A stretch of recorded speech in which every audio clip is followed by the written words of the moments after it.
We'll start with Coach opening statement, and then we've got student athletes Ava Underwood, Emily Hellmuth, and Maddie Waak on stage. We'll go to questions directly for the student athletes, dismiss student athletes, questions for Coach. Kick us off. Yeah, we started off the season, and I had an idea of how good we could be, and I had a vision of us being here, but we'd have to do a lot of things right. And this group of human beings that's up here, the group of human beings that's on the bus ready to go back, did just that. And I'm proud of the accomplishment. I'm not surprised by it because of the people that we have, because of the work that was put in by, again, our athletes, our staff, and everybody. But I'm proud to be in this spot, and I'm going to tell everybody this later, but I just had a moment after the match just sitting around watching people celebrate, and this group has been so fun to coach. And it's not just the last 5 matches, but I just had a moment afterwards where I'm really grateful that we get to do it one more time. And we get to go out there, we get to enjoy ourselves, we get to have fun, we get to be together, we get to be a team one last time in the season and play the last match of the year. And that's an awesome thing. Questions for the student athletes? We'll start back here. Ian Curtis with the Battalion. This question is for Ava. Growing up around A&M in the program, what has this journey and this full circle moment been like for you? Oh my gosh, it's just meant the world to me. Me committing to A&M as a sophomore in high school, this is just what I dreamed this place could be, and I knew that it had the potential to reach the level that we have. The university is just amazing. The 12th man is unmatched, and we're just so blessed that we get to go to the greatest university in the nation. This journey has just been so special and just such a dream come true, and I just wouldn't have wanted it any other way. So super blessed and grateful. Hey, y'all, this is Megan Hall with USA Today, also from Texas, so had to get the y'all in there. Fantastic tape. This question is for you, Ava. I was watching a clip last night where you were explaining this why not us, and that it came from some boyfriends who wanted credit. So I need the breakdown of, like, how did this actually start? Was it a conversation and it was just like, hey, yeah, why not us? But where did this, like, happen, and why do they need credit so much? No, for sure. I told them, because they kept talking about it, I was like, all right, boys, I will give you your credit. So it was my boyfriend and Logan's boyfriend. It was during the Louisville game when we were down 0-2, and they walked up to the concourse, and they just started saying, they're like, why not us? Like, we can do this. Why not us? And they told us the story after, and they're like, we take credit for it turning around. And I was like, guys, don't give yourself too much credit. But so my boyfriend, he plays baseball at Tennessee, and so he gets the whole collegiate athlete experience. And so that's where it kind of came from. So funny story, had to give them a little bit of credit. Hi, girls, over here. Charlotte Gibson, ESPN. This is for all 3 of you, so decide who wants to go first. But your last match against Kentucky was in October.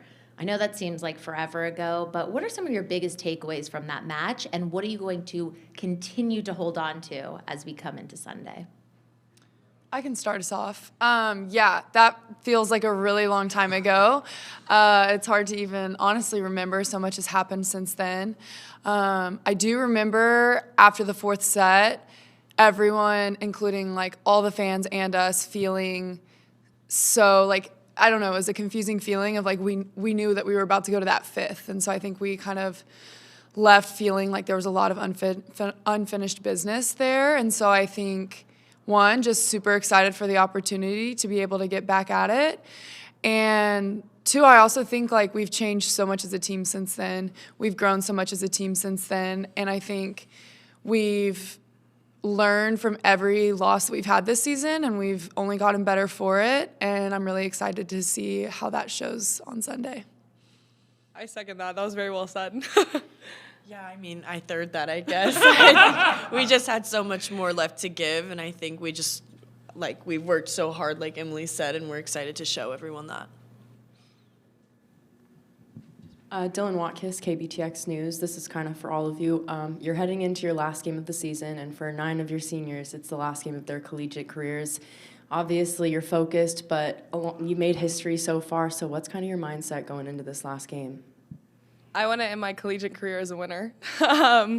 There's just been so much put into this by every person who's involved in this program, and we've worked so hard and given so much. And it's just, I feel like we deserve it. And we go into the gym every single day with the mindset of that we're just going to be the grittiest team out there. Mindset going in, like, we all want to play for each other, and we just want to win for each other. And I think that's a really cool thing, and that's where you find a lot of success. Yeah, I think we talk a lot about being true to who we are, and Jamie uses the term living in alignment. And I think that doesn't change going into Sunday's match. I think my mindset going in is to go out and be Emily Hellmuth, just like I've been all season, and I think everyone else is on the same page, because we ultimately know that that's more than enough. And I think going in with a sense of confidence, not cockiness, but we know the work we've put in. We know the training that has gotten us to this point, and I think everyone's in a really good position to just trust themselves. So, yeah, it's also going to be my last college game, and so I think all of us are feeling extra grateful just for this to be the opportunity that we have. Yeah, I mean, like you said, we've already made history with this team, which is amazing, but we're not going to be like content with that. I think we all want to push, and I also want to go out as a winner. It's also my last collegiate game, so yeah. Over here on the left. Elizabeth Merrill, ESPN. Just for any of you guys, what kind of role has the middle blockers played in this postseason run?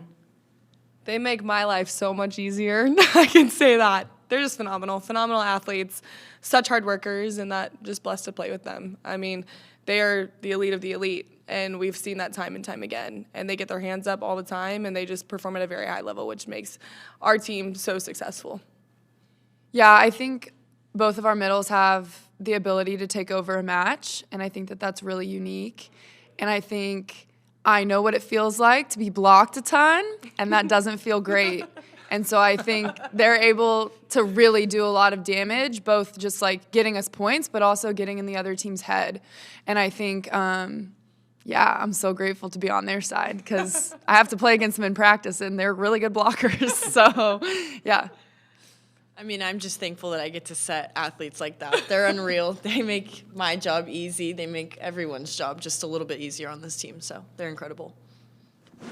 Hunter Mitchell, Volleyball Adrenaline. For all of you, it's funny because this sport has grown so much this season, and you all have really been, I think, one of the most fun teams to watch all year. And even in this tournament, as new fans have really tuned into the sport, they've really, on social media, really kind of cited how much joy you all seem to play with, and your spunk and your grit that you all talk about. How much does it mean to you all to know that, you are playing with this joy for yourselves, but also that fans of the sport, whether they're new or old, just look at you all and say, man, that team is so much fun to watch, whether it's your back row defenders or your middles, your hitters. It just seems like all of you are this team that genuinely loves being out there. I mean, it's true. We all love playing together, and I'm glad people are seeing that and recognizing our program for what it is.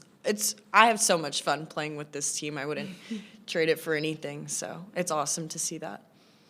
Yeah, I think since the moment I stepped foot in this program, we talked about putting on a show, and we obviously get to play in front of a great fan base all the time, the 12th man, but it's bigger than that too. And I think we've been able to see a lot of chatter on social media about, I never watched volleyball, but I turned the TV on and that game was incredible and you have a new fan. And just seeing comments like that is awesome because we have so much love for this sport, and whether it's us or just volleyball, we want to see people supporting it and watching it. And so I think it's been really cool to get the affirmation from people that they enjoy watching us watching us do what we do and what we love so much. And so it's extra sweet to see people start to fall in love with it as well. I mean, that's so nice to hear because, this guy always talks about putting on a show. There's so many times where we do something and I have like a flashback to the movie Gladiator and I'm like, are you not entertaining people?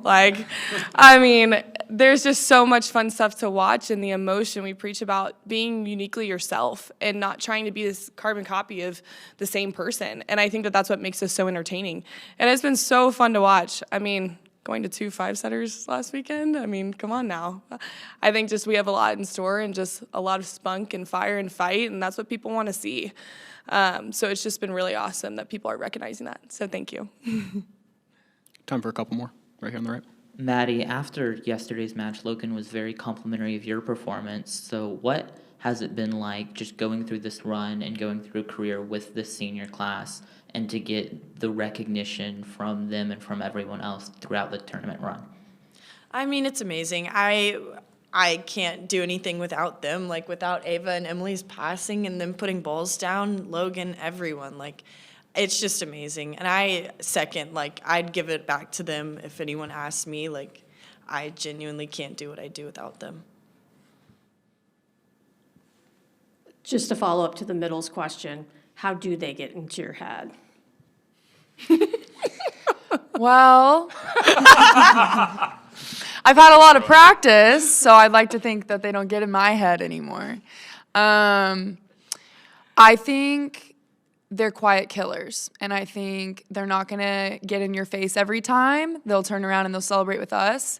But I think if you feel like you try and go up and rip sharp cross and they get you, and then you go to the line and you get you, and then you try and find seam and they'll get you, you start to feel like you're running out of options, and then you try and do too much. That's when you start making errors. And so I think that's how they can get in your head, because they force you to feel like you're running out of things to do. They're very skilled blockers. They're really good at what they do. So, yeah.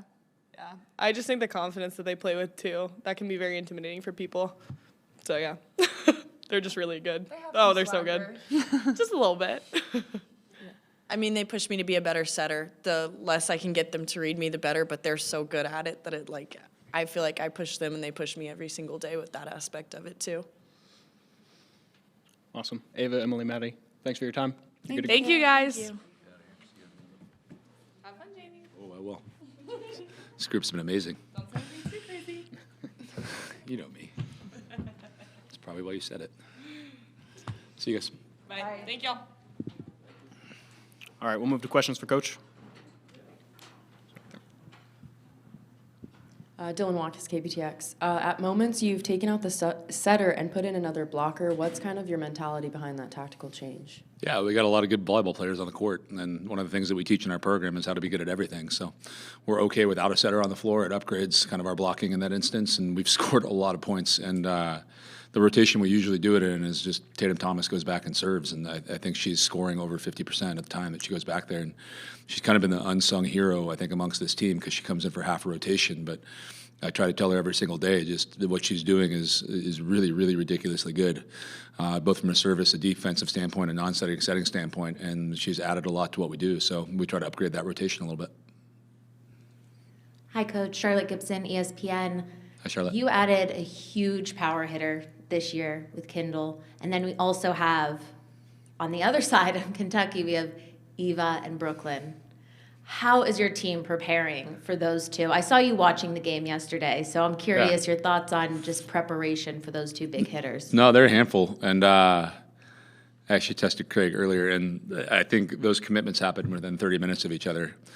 And I literally, like, I am an ultimate competitor. Like, I don't want, somebody to get hurt, for example, and go beat somebody not at their best. I want it to be, like, a fun, exciting, fireworky match, if that's a verb. And as soon as that happened, I'm like, this is going to be fun. And I just meant the SEC at the time. I didn't mean a national championship game. But, again, I want people at their best, and I think this is going to be an amazing national championship. So I'll get a little bit more. I decided to actually go to sleep last night. So today's practice was a little bit more about us, but I'll really dive deep kind of as we get into tonight, tomorrow morning. And obviously we played this team, so it's a little bit easier from a scouting standpoint, but we'll have a plan. But I'm going to say this, I think everyone's going to get theirs a little bit in this match. It's, really, really hard to kind of shut down really good volleyball players. So I think it's going to be about executing, and when we can get touches, and this was the same thing that we talked about last night, like, Olivia Babcock's a really good opposite, and she's going to get some kills. But whenever we get a touch off the top of the block, we got to take advantage of it and turn it, and we did just that. So I think this will be similar. PJ Green, Kansas City Star. Good to see you again. Yes, sir. Just looking tactically at teams, I know Wisconsin didn't make it, but it kind of proves with Afena and with Carter that, like, having a truly elite middle just kind of sets you apart in a different way. When you're scouting and looking for players, how much do you look into that as opposed to, I'm of course getting the offensive firepower from hitters, but how much do you look into that part of making sure you get a truly established middle? Huge. I mean, like, what do you mean by established? Let me ask a follow-up question to your question. Yes. I mean, just established as in, like, is kind of just heads above the rest and can take a game over like Afena can. No, I think it's huge. And again, like, it's one of those things, too, that's developed. And Afena's gotten better every single year she's been here. Morgan's gotten better every single year that she's been here. So you want to look for the tools that can go into being elite. And I think, again, there's certain things that are overlooked in this sport, and I would love to go back and just change our box scores and do some stuff. But like one of the things that I think is silly is like, why do we give block assists? Like internationally, we give it to the person that touched the ball. And again, like if you go look at that stat for Afena, she is so far above anybody else in this country. So that's one of the pieces that I think need to be added. We can get into passing stats and a bunch of things there, but just I think just when you're looking at that skill, like, and I worked with a guy named Giovanni Guidetti when I was in Turkey, and he said this to me, and he said this to our middles, like, a lot of middles can go get kills, but the ones that can block are the ones that have become elite.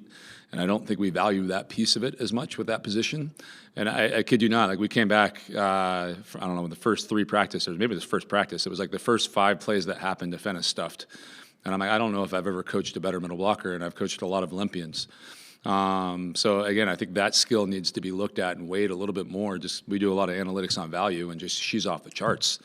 And then again, we're going to teach how to play the whole game. So just her serve as a weapon also is off the charts. So I think, again, when you're going out and scouting, it's more who has the potential to do this.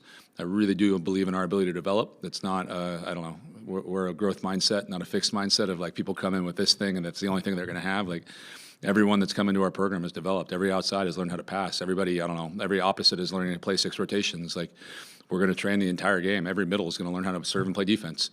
So I think you want to look for the tools that you can build around. Then the other thing I look for is people that have superpowers, like something that's unique, that makes them something special that I can build around. But I value that position. I was a middle, so I know how thankless it is at times. I know how important it is also in terms of setting up and block a D. So I value it a lot. Ian Curtis with the battalion.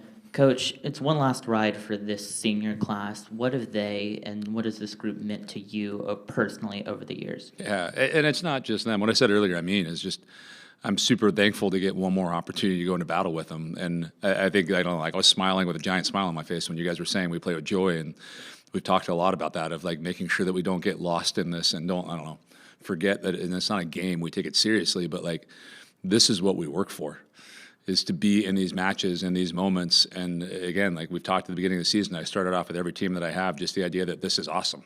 Like this is why we get to do it. And the fact that we're, I don't know, living in alignment with that, she brought up that too, but like is, I don't know, the coolest thing in the world to me. But the senior class, I told them just when we broke things down at Reed on that last one, and I just said like, we built this.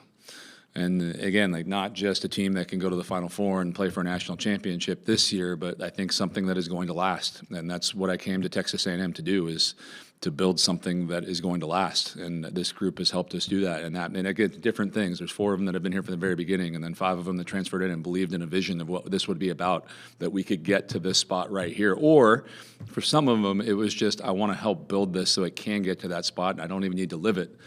But to have this group be able to live through it and get these experiences and enjoy it, it's just, it means the world. Mitch Sherman from The Athletic. Coach, would really like to hear your answer on this specifically because of your international experience. How much have you already seen the emergence of pro volleyball in the United States impact the growth of the sport at the younger level, and then moving up with those athletes who maybe would not have been volleyball players, moving up and impacting the college level as well? It's a great question. I'm going to think about it for a second. There's layers to this. So having coached international volleyball, one of the things that I always said that other countries had an advantage of is they got to witness what this game should look like at the highest level, like during the off season from high school. And I think if you go look at high school, they saw college as the highest level. But I think the fact that we're seeing some of the best players in the world play in the United States and be able to see that on TV or on ESPN Plus or on all these other streaming networks, like I think they're getting to see a model of what that's looking like, which is also going down. And modeling is one of the biggest things that you can do from a coaching standpoint, of being able to see it done instead of coaches speaking. So to be able to see it, I think that's impacting this at the younger level. I think the other thing that's starting to happen is if you rewind 3 years ago, like maybe even 2 years ago, like having a conversation with, I don't know, a 17-year-old and asking them what they want to do post-college, you might get one person out of 100 that would say, I want to play professionally. And now it's seen as a viable thing that can happen, and that's amazing. It's amazing that, and again, like I'm coming from the international world. Like I was living in a world where when you were talking to people coming into the national team, you had to have a real conversation about how hard this is going to be. That for, I don't know, 5 months a year, you're with the national team, spending time away with your family, and for 7 months a year, you're overseas, thousands of miles away from your family.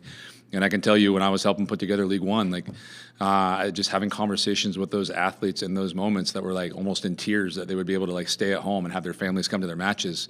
So I think it's impacting that. And I think from a college standpoint, I think the thing that has to happen, this is me being a fan of the sport, is just a lot of the fandom around volleyball comes from school pride right now.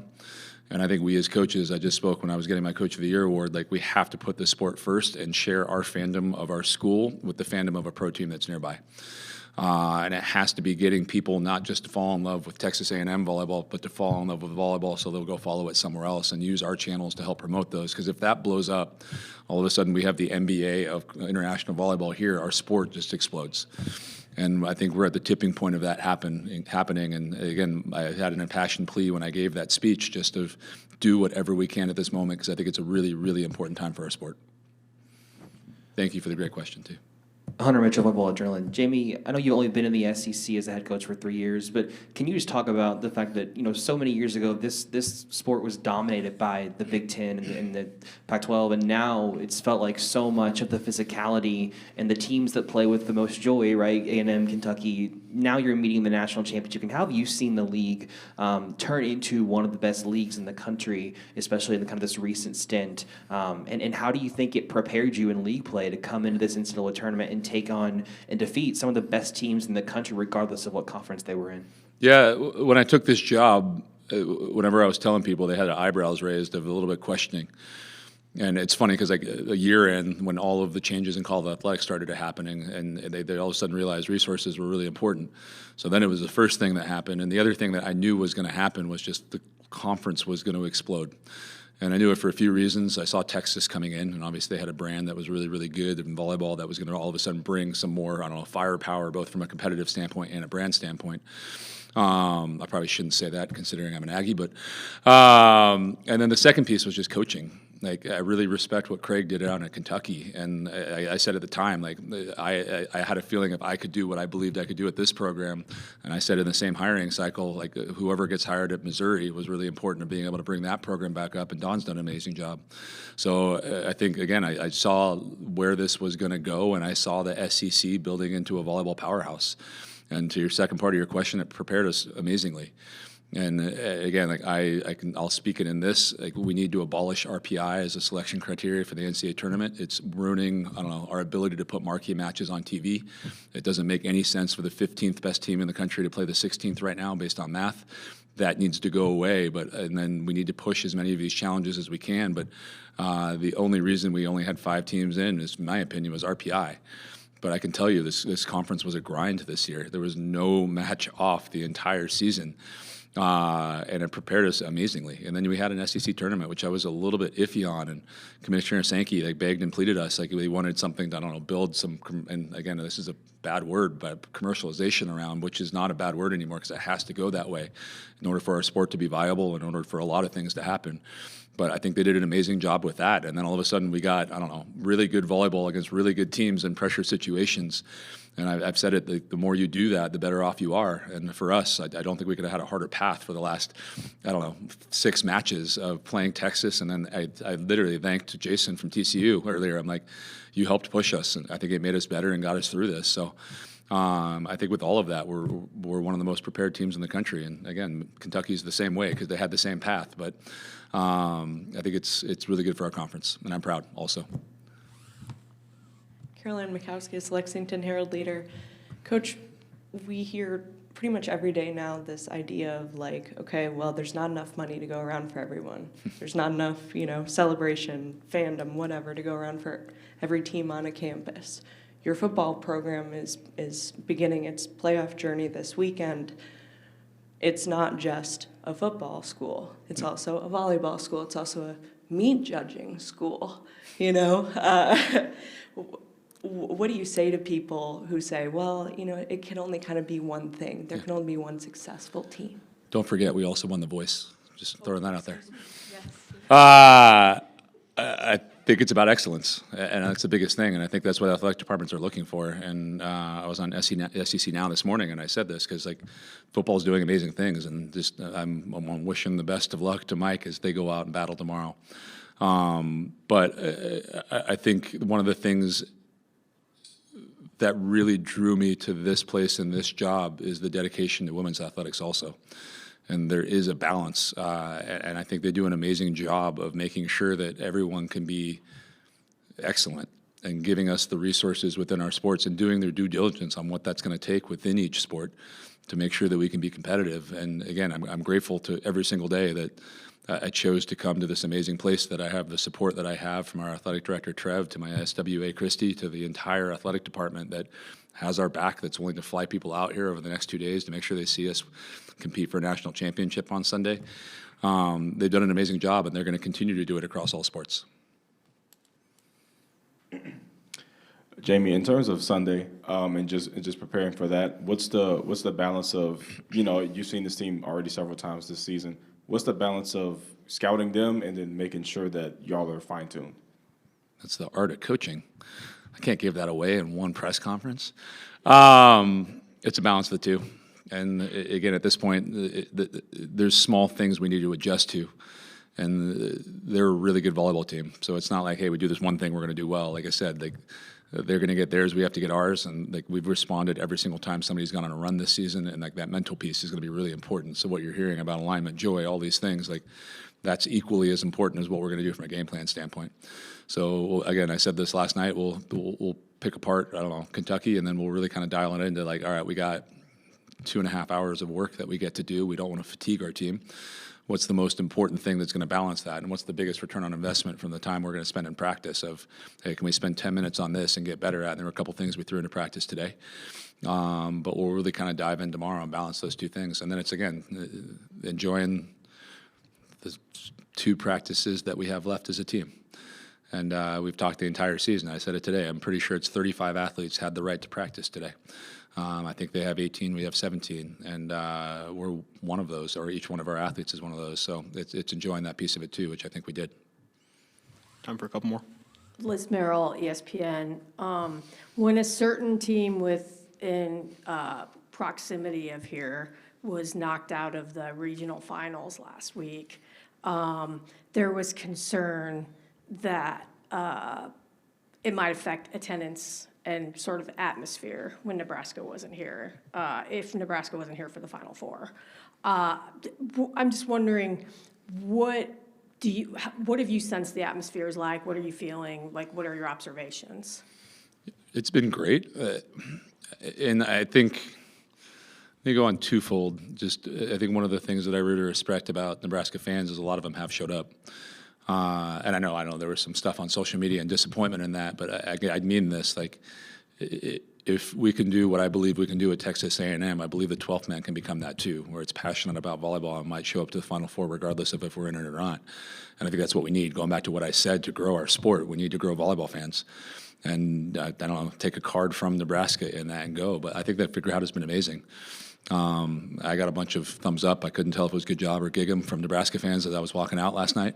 But I think it's been amazing. And I think whenever you go to the Final Four, it's an interesting vibe because it's like you play at the Bob and all of a sudden there's 7,000 people screaming as loud as they can at you. And you come here and it's like, all right, you kind of have this section that's for our fans and this section's for another person's fans. And then you have people that are just here for convention.